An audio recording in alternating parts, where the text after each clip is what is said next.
तो रूस और यूक्रेन की आग अब ब्लैक सी से निकलकर बाल्टिक सी तक पहुंच गई है। नेटो देशों से घिरे बाल्टिक सागर में वॉरशिप, सबमरीन और अंडर वाटर ड्रोन का जमावड़ा लगा है।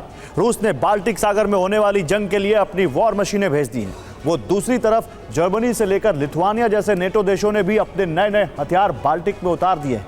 अगर बाल्टिक में जंग भड़की तो यूरोप के इंटरनेट कनेक्शन और गैस पाइपलाइन पर पहला हमला होगा। इसलिए नेटो ने बाल्टिक सागर में ऑपरेशन बाल्टिक सेंटिनल शुरू करने का ऐलान कर दिया है। ट्रंप ने नेटो से हाथ खींचने का संकेत क्या दिया? बाल्टिक का समंदर अशांत हो गया।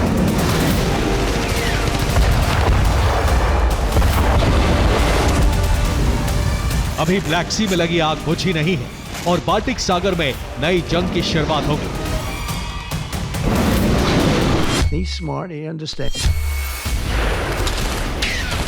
अमेरिका के नए राष्ट्रपति डोनाल्ड ट्रंप ने पुतिन को स्मार्ट, दबाव बनाने में माहिर और समझदार कहा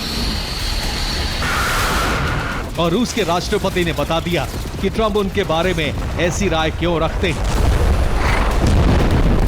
अब तक जंग के शोले यूक्रेन और रूस के बीच ब्लैक सी में भड़क रहे थे, लेकिन अब नेटो और रूस के बीच नई रणभूमि बाल्टिक सागर बन गया है। बाल्टिक सागर को नेटो की झील कहा जाता है, लेकिन अमेरिका में सत्ता बदलते ही पुतिन ने यहां से नेटो का दबदबा खत्म करने का ऑपरेशन शुरू कर दिया है। पुतिन ने अपनी पनडुब्बी ब्रिगेड को बाल्टिक सागर के पहरे पर लगा दिया है।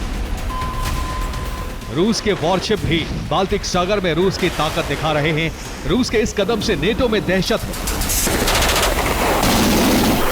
बाल्टिक सागर स्वीडन, फिनलैंड, रूस, पोलैंड, जर्मनी और डेनमार्क से घिरा हुआ है, लेकिन बाल्टिक सागर को जिन 3 बाल्टिक देशों से नाम मिला है वो हैं एस्टोनिया, लात्विया और लिथुआनिया।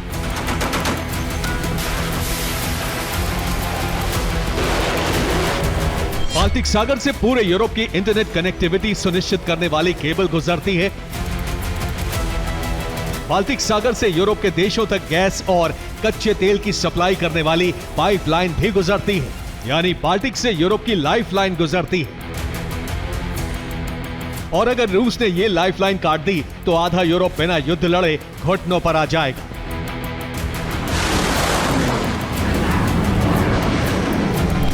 इसलिए नेटो ने बाल्टिक सागर से गुजरने वाली लाइफलाइन की सुरक्षा के लिए एक नए ऑपरेशन बाल्टिक सेंटिनल की शुरुआत की घोषणा की है। नेटो के बाल्टिक सेंटिनल में वॉरशिप और फाइटर जेट्स हर वक्त बाल्टिक सागर की सख्त निगरानी रखेंगे। नेटो ने बाल्टिक सेंटिनल के तहत एक समुद्री ड्रोन बेड़े की भी तैनाती की है।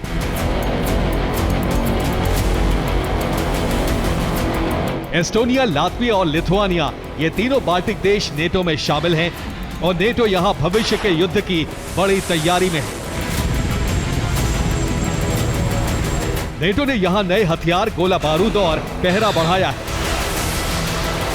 लेकिन अमेरिका के हाथ खींचने के संकेतों के बाद बाल्टिक देशों का भरोसा नेटो से कम हो रहा है। इसीलिए लिथुआनिया ने नेटो से अलग अपनी खुद की वॉरशिप परियोजना का ऐलान कर दिया है।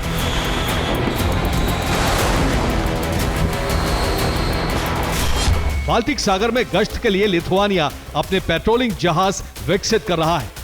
लिथुआनिया की नौसेना ने अपने आधुनिक पेट्रोलिंग जहाज का डिजिटल मॉडल दिखाया है। लिथुआनिया के इस जहाज का नाम परकुनास है। परकुनास वज्रपात करने वाला बाल्टिक पौराणिक योद्धा का नाम है। लिथुआनिया की नेवी ऐसे कई और वॉरशिप विकसित कर रही है जिनमें सबसे आधुनिक तोपें लगी होंगी और ये पेट्रोलिंग जहाज जरूरत पड़ने पर बारूद भी बरसा सकेंगे। दूसरी तरफ जर्मनी ने भी बाल्टिक सागर की सुरक्षा के लिए नया अंडर वाटर ड्रोन ऑपरेशन शुरू कर दिया है। जर्मनी ने बाल्टिक सागर में गश्त के लिए पानी के नीचे स्टेल्थ ड्रोन ब्लू व्हेल तैनात की है। जर्मनी के इस सबसे आधुनिक अंडर वाटर ड्रोन को इजराइल की रक्षा फर्म ने तैयार किया है। ब्लू व्हेल स्टेल्थ ड्रोन को खासकर अंडर वाटर केबल की सुरक्षा करने के मकसद से डिजाइन किया गया है। 5 टन वजन वाला 36 फुट लंबा ब्लू व्हेल स्टेल्थ ड्रोन समंदर के नीचे 300 मीटर की गहराई पर खामोशी से निगरानी करता है।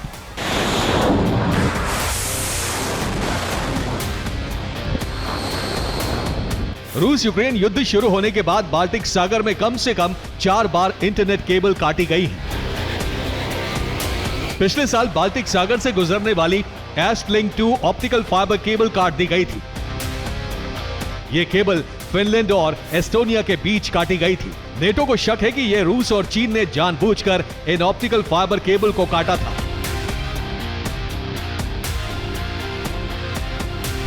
इसीलिए अब नीदरलैंड्स की नेवी ने भी अपने 2 वॉरशिप बाल्टिक सागर में उतार दिए हैं। कुछ दिन बाद नीदरलैंड्स का तीसरा युद्धपोत HNLMS शिडेम भी बाल्टिक सागर की गश्त करना शुरू कर देगा।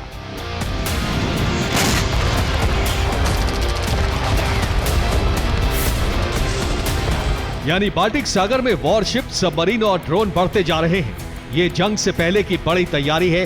फ्रांस के रक्षा मंत्री ने बाल्टिक सागर के ऊपर फ्रांस के जेट को निशाना बनाए जाने की खबर देकर बाल्टिक में जमा हो रहे बारूद को चिंगारी दे दी।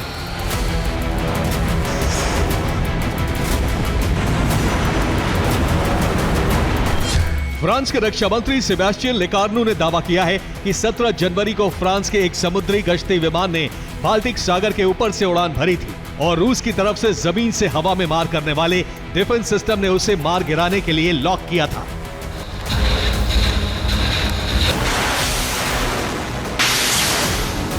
लेकिन मुसीबत सिर्फ इतनी नहीं है। नेटो के लिए इससे भी बड़ी मुश्किल बाल्टिक सागर के जरिए होने वाली गैस सप्लाई बंद होने की है।